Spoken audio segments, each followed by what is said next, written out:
Well, I had joined the church 7 years ago, and I became a teacher in my life group. And then about 6 months after that, Tom Lohmeyer in my class had done some work at the jail, and he said that they needed another instructor. And I said, "Oh, really?"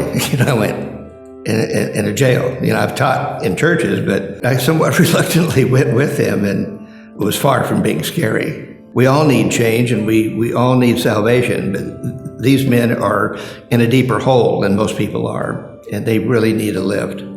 I hear how much they regret what they've done and how they would give anything to be rejoined with wives and children.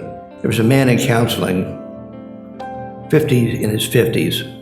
He was in on his 8th DWI.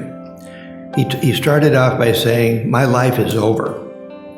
And I listened to him describe what he'd been through and the 20-year sentence in prison that's awaiting him at his age.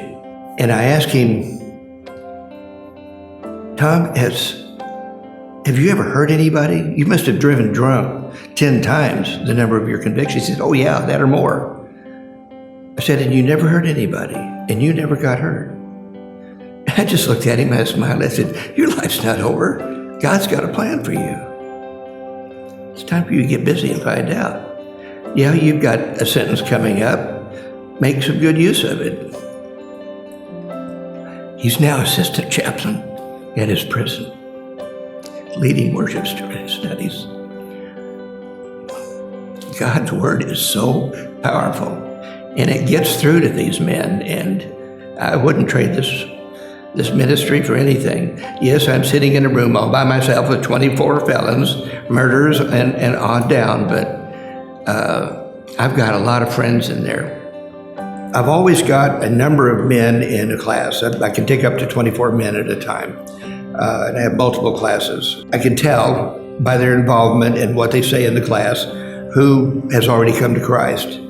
And I encourage them, or they on their own are setting up their own Bible study at night in their quad.